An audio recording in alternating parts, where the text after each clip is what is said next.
Oi, minha gente, tudo bem? Aqui é a professora Lídia. Estamos mais uma etapa da nossa disciplina sobre tecnologia da produção e do processamento.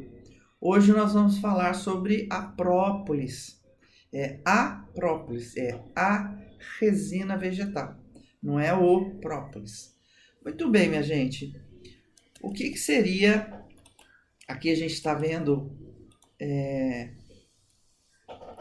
a própolis, né? Pozinho, uma poeirinha, né? Pedaços maiores.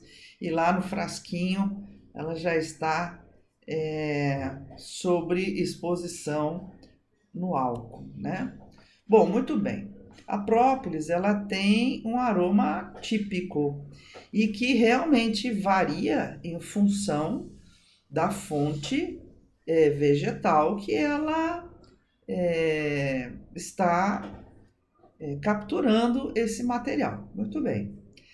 É uma substância dura, tornando-se maleável a partir de 30 graus. Então, aqui nós já temos uma coisa que a gente quer falar, já para não esquecer. Período de baixas temperaturas, nós evitamos produzir própolis. As pessoas pensam assim, no inverno produz mais. No inverno é muito difícil a abelha raspar a resina vegetal dos botões florais, dos ramos, né? Então fica mais difícil para ela levar esse material para lá. Então, um pouquinho antes do inverno, ela já começa a propolizar a entrada e o apicultor, tecnicamente, já tem, sabendo que vai vir o inverno, tem que providenciar a redução da entrada principal, do alvado, né? Para que o vento não resfrie a cria dele, né? Muito bem. E poupe a abelha a ter que produzir própolis no inverno. Muito bem. A gente usa basicamente etanol, né? Álcool cereais, né? O éter. Cada um tem uma função de extração, ela extrai um tipo de composto. Então, para fazer a tintura de própolis, normalmente a gente utiliza o álcool de cereais, que é um álcool com graduação a 70%, tá? Muito bem. Nós temos dois tipos de constituintes, insolúveis em álcool e solúveis em água. Insolúveis em água e solúveis em álcool. Muito bem. Então, isso significa que nós temos processo de extração de própolis, do extrato de própolis, também através da água. Então, tem uma técnica envolvida em cima desse processo, tá? E o que nós temos nessa própolis? Nós temos matéria orgânica, tecido vegetal, grãos de pólen, cera, saliva, um pouquinho de mel e assim sucessivamente. Muito bem, os constituintes solúveis são materiais, vamos dizer assim, cerosos se for o álcool, né? E nós temos aí os balsâmicos, os óleos essenciais e derivados fenólicos, que estão em torno, compostos da própolis, em torno de 60%. Muito bem. Então, eu já disse para vocês que a composição química varia de acordo com a florada da região, né? E também com a técnica empregada para a extração e para a produção também de própolis. Então, hoje a gente conhece muito a própolis vermelha, própolis verde, mas eu já vi própolis branca no estado de Tocantins, por exemplo, né? E isso foi de forma acidental e o apicultor não levou a sério em identificar isso e fazer a produção. Então, o nosso país, gente, tem muito chão em termos biológicos de biodiversidade na produção da própolis, né? Muito bem. Somente no caso do Brasil são descritas propriedades biológicas e composição químicas distintas. É uma riqueza tão grande dessa biodiversidade, né? Para diferentes amostras coletadas em diferentes partes do país. Essa variação é facilmente explicada pela grande biodiversidade brasileira. Então, a grosso modo, o que tem lá dentro da própolis? 50 a 60% de resinas e bálsamo, tem um cheiro bem típico, né? Balsâmico, a gente fala. 30 a 40% de cera. E os demais componentes, numa proporção muito baixa, mas muito importante, que são os óleos essenciais, grão de pólen, além de microelementos minerais, né, que são lá os alumínios, cálcio, estrôncio, ferro, cobre, manganês, em função da biodiversidade e a riqueza do solo ou a pobreza do solo que esse produto é produzido. Porque nós temos, por exemplo, no caso da própolis verde, ela é produzida num local extremamente rústico. Então tem até uma historinha que os japoneses vieram para o Brasil, pegaram a Baccharis dracunculifolia, que já tinha sido descrita que era essa própolis verde, levaram sementes e mudas para o Japão, araram, gradearam a terra, e aí apareceu aquelas plantas lindas, maravilhosas, aquelas vassourinhas. E, para a surpresa dele, nenhuma gota de própolis. Por quê? A própolis, na verdade, ela é produzida quando é um composto secundário e ela é produzida quando o vegetal está em perigo. Então, ele aciona o sistema de defesa dele. Por exemplo, imaginem uma semente de Baccharis que cai em cima de uma rocha, né? Ela é coberta um pouquinho de poeira, germina, aí começa e desenvolve. Ela está num local extremamente rústico, o que a rocha tem de nutrientes e matéria-prima para fornecer para aquela plantinha Baccharis. E é só você olhar no perfil de Minas Gerais, você vê muito isso. Ela está em locais, em terrenos rústicos. Outra coisa também que diferencia a própolis verde é a altitude. Ela também produz esse composto secundário numa altitude de 500 até 700, 800 metros de altitude. Abaixo disso não produz, não tem essa pressão, né? E acima disso também ela não produz, aliás, pode até trazer problemas maiores no desenvolvimento quando o ar está muito rarefeito. Bom, outra coisa que nós temos na própolis é grão de pólen e pela presença do grão de pólen, ele é rico em microelementos como alumínio, cálcio, estrôncio, ferro, cobre, manganês, vitaminas B, B1, 2, 6, vitamina C e vitamina E, que é bem típica antioxidante. Muito bem. O principal bioativo da própolis são os flavonoides. A eles, bem como os ácidos fenólicos, são atribuídas as propriedades antibacterianas ou bactericidas, anti-inflamatória e antioxidante. O melhor indicador de origem botânica da própolis é a análise da sua composição química comparada com a provável fonte vegetal. A determinação da origem geográfica e principalmente a origem vegetal se faz importante ou necessário no controle de qualidade e até mesmo na padronização das amostras de própolis para uma efetiva aplicação terapêutica. Então, gente, própolis verde, ela é muito rica e ela foi exaustivamente estudada, principalmente por uma colega a doutora Esther Margarida Bastos. Ela é da FUNED de Belo Horizonte. FUNED é uma fundação que trabalha no desenvolvimento de medicamentos. Então, ela trabalhava com as possibilidades farmacológicas oferecidas pela abelha. E avançou muito, tanto é que nós temos a indicação geográfica da própolis verde.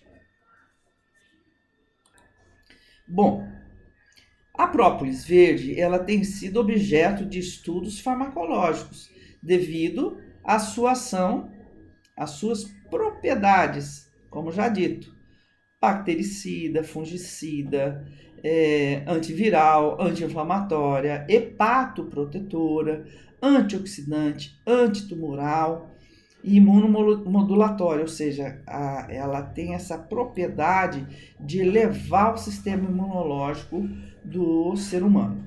Uma outra coisa também a respeito dessa capacidade antitumoral, né?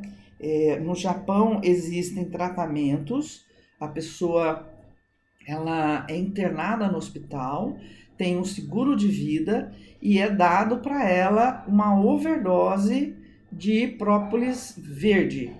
E aí, é por isso que ela tem que ficar internada, e tem muitos estudos de caso que teve cura para câncer, né, de diversas origens tumorais.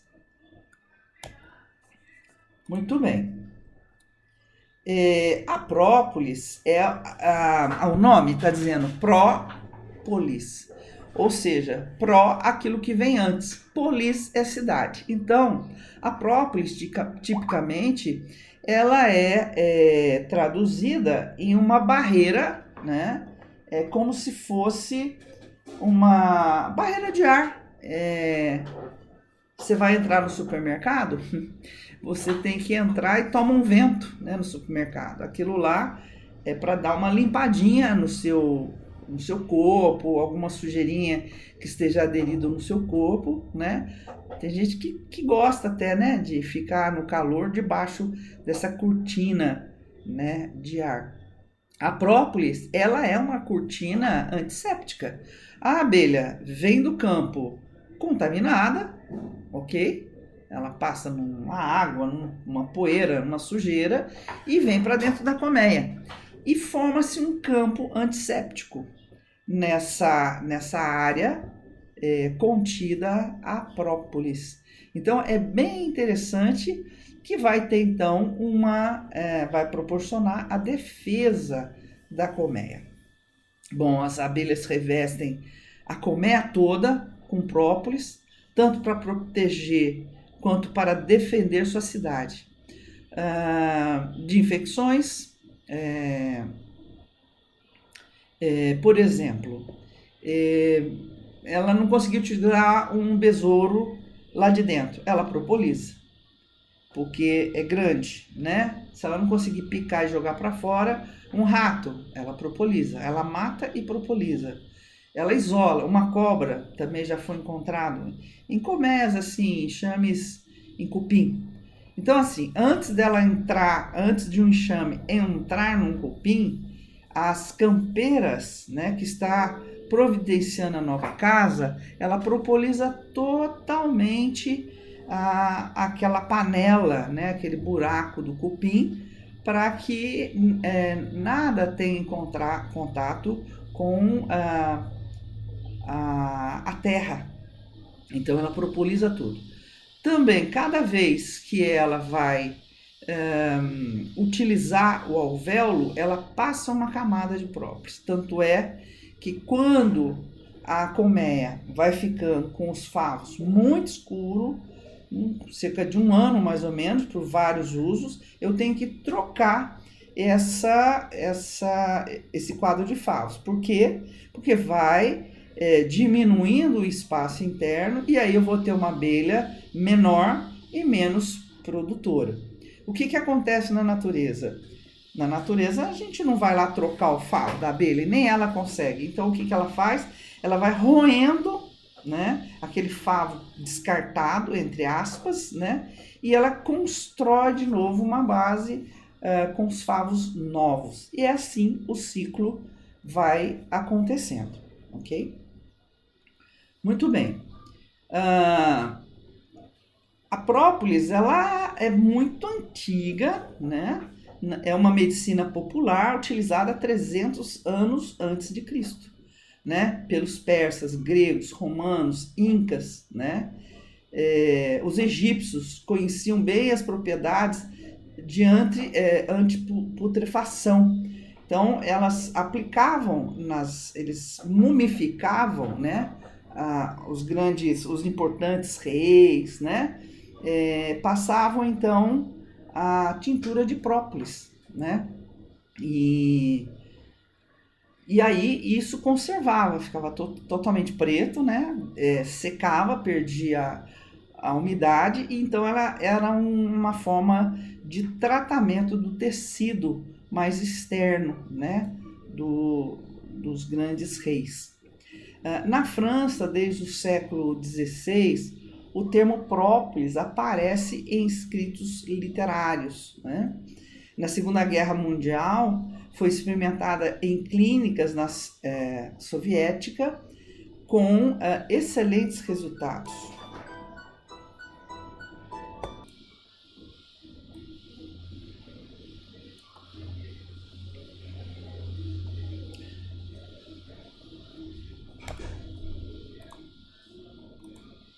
Bom, gente, como é que é feita a produção? A base da produção é exatamente a produção de criar a necessidade de se produzir algo. Que nem a anterior, no pólen, nós criamos a necessidade, qual era o estímulo? Cria aberta. Então, esses enxames, enquanto eles puderem ficar enxames médios, 6 quadros de cria, eles, e ainda com rasgão, né, com uma abertura, eles sempre vão proteger a colmeia, porque eles não têm a cortina de corpo, né, para proteger a abelha de ventos, né, grandes ventos. Então, um enxame médio, ele produz muito mais do que um enxame em produção de mel, por exemplo, um enxame grande, né? Você pode fazer uma produção híbrida, produção de própolis com produção de mel. Isso não tem problema. Mas já se verificou que a produção de própolis com enxames médios é maior. Estão vendo aqui à direita, na foto, são aberturas, né? Desde que foi detectada o tamanho, a altura deste vão, né, que estimule a produção de própolis, foi começando a fazer aberturas nas colmeias, nos ninhos, nos sobreninhos, nas melgueiras, e assim sucessivamente. Foram feitos diversos equipamentos, né, para a produção de própolis, mas o princípio básico é esse. Agora, se eu, por exemplo, faço uma abertura maior que essa que está aí, a abelha começa a produzir cera. Então, tem a medida correta para que a abelha tenha o estímulo da produção de própolis. Aqui é um quadro à esquerda, fotografia à esquerda, é um quadro, né, que é colocado entre o ninho, aqui é ninho, e uma melgueira, por exemplo, né? Onde a abelha propoliza. Você está vendo esses buraquinhos aqui que eu estou mostrando, né? Cabe o corpo da abelha, é como se fosse uma trampa, né? Que a abelha demora para fechar, porque ela vai fechando em círculo, né? E fica tudo circularzinho aqui até o final, até ela fechar definitivamente. Aqui, ó, você pode ver na primeira foto, uma, duas, 3 aberturas, né? Aqui embaixo, esse é o tipo pirassununguense, que é uma escotilha que fecha a própolis. Tem 2 portinhas e ela vai indo para a parte periférica, do centro para a periferia. Então, você vai abrindo aos pouquinhos essa portinha e aí a própolis vai sendo construída e preenchida. Aqui é um sistema que a gente fala, sistema tira e põe aqui embaixo, né? Então eu levo um quadrinho, pego esse quadrinho, levo embora, né? Aqui é própolis verde, tá bem típica, levo embora e ao mesmo tempo eu coloco outro quadrinho já com estímulo para a produção de própolis. Aqui em cima é um vão, né? Uma cunha que aumenta, distancia o ninho do sobreninho, e aí eu vou recortando com uma faca esses quadros. Esse aqui é o sistema pirassununguense. Aqui você vê assim um sarrafo no meio e aqui ela construiu, mas não estava aberto dessa altura. Ela foi construindo aos pouquinhos, à medida que foi fazendo o espaçamento aqui de um lado ao outro com uma tampa. Muito bem. Aqui só um close para vocês verem, né? Aqui é uma caixa totalmente coberta, finalizada com a própolis. Olha lá, como eu falei para vocês, o depósito circular, às vezes sobra, né, uns espacinhos que a abelha deixa de construir. Aqui, gente, é lá daquele grupo que eu trabalhei em Canavieiras com pólen. Eles, como eu sempre digo, não usam o mesmo ovo no mesmo cesto, né? Procura colocar vários cestos, ovos em vários cestos.